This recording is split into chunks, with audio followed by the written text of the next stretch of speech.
want to make sure to leave some space just to talk about the path out, what it looks like to walk away from some of these ideas.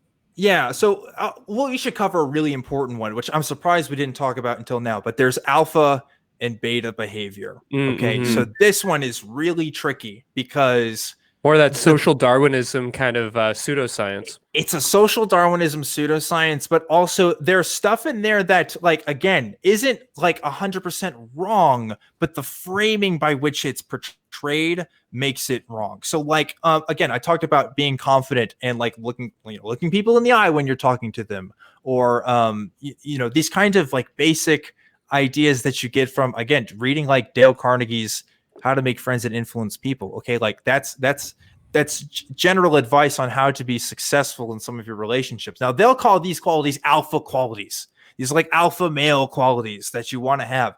A beta male quality is like being a simp, right? Like giving women all of your attention and not making time for yourself, or getting horny on the main.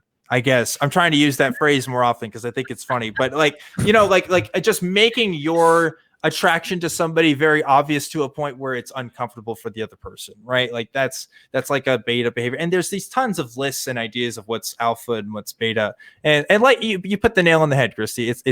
It's not based on like a real Darwinist kind of biological science. It's more like, yeah, if you watch humans long enough, there's some things people like better than other things, but like people aren't alphas and betas. There's no defined categories. Maybe you're a mix of both. Maybe there's some characteristic you have that is a turnoff for some people, but other people think is great. Like a lot of these things are kind of subjective as well. So it gets really hairy when you talk about this stuff. The whole concept of alpha and beta, wasn't that like based on a study of wolves in captivity that then was debunked because it's been largely disproven as a concept? Yes. Yeah, it's complicated.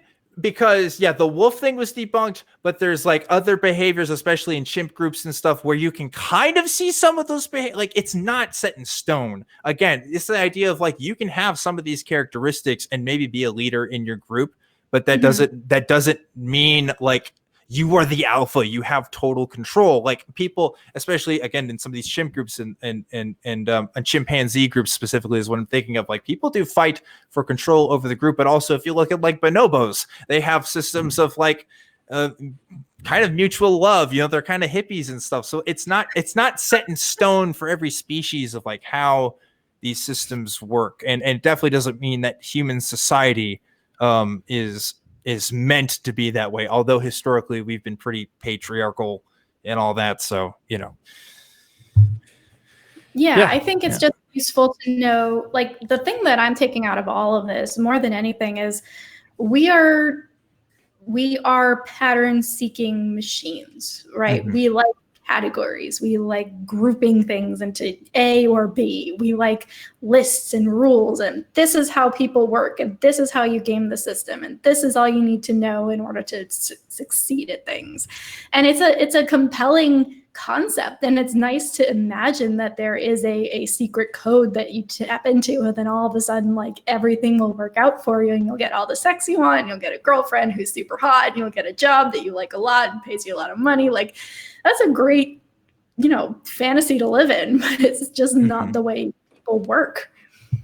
Yeah. Well, and it really is the same kind of shortcut that we witness when we look at religion. And it makes sense. Like we're trying to meet those 4 existential needs. We don't want to be isolated and lonely. We don't want to feel like our actions are meaningless, even though so much of these experiences are dictated by random chance. We like to think that we're in control and that we have some autonomy over our lives that may or may not actually exist. It's kind of the tale as old as time, even as we're dressing it up in, some 1999's idea of what the future should look like and all of these like modern Reddit, technological novelties. It's the same kind of suffering that the ACA is built to deal with. So I hope that we've done something to scratch away at that tonight. Also, and my last rant for the evening will be, this again proves that religion is not the only place where this kind of subjugation of women and minorities is a thing, right? It's not, if we got rid of religion tomorrow, red pill would still be a thing. It might not be as prevalent, it might not be as socially acceptable, but it is still a thing. We do this as humans, as flawed beings. This is something we have to grapple with, and it's not an easy fix to just say, oh, well, it's religion's fault, so there. Religion facilitates a lot of it. Religion excuses and makes acceptable a lot of things. It rationalizes it. So yes, it's dangerous a lot of the time, but that doesn't mean that it is the sole perpetrator of this kind of harm.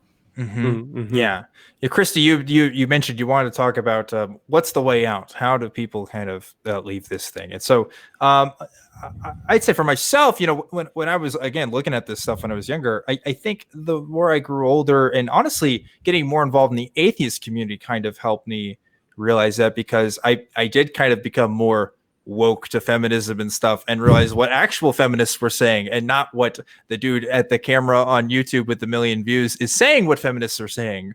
And these ideas of what a real healthy relationship looks like, that caught up to me, and the people around me, it caught up to them. Because again, when people are gross and awful to each other when you're younger and you don't know what you're doing and you're trying to figure stuff out, but like as you mature with age and you find other people who, maybe they don't work out for you at the end, but at least like you have a better quality of relationship. And as I've gotten older, I'd say all of my relationships have gotten better every single time, because I've learned from experience, and I can draw from this pool of what works and what doesn't, rather than having other people on the internet say, this is how you should handle things. This is what you should be doing.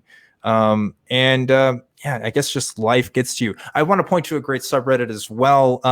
There's like an ex-red pill subreddit community that people can check out, but there's one really great subreddit called r/men's lib that I really like. And they talk about, kind of red pill stuff and dissect it, but really it's more of a community for men who are trying to tackle with what that means. What does it mean to be a man? How are you integrating into society? Are you practicing consent with people? Are you figuring out, how comfortable you are with the systems that we've set up? And are the systems we've set up even worth keeping around? Are they do they need to be changed? It's such a positive place.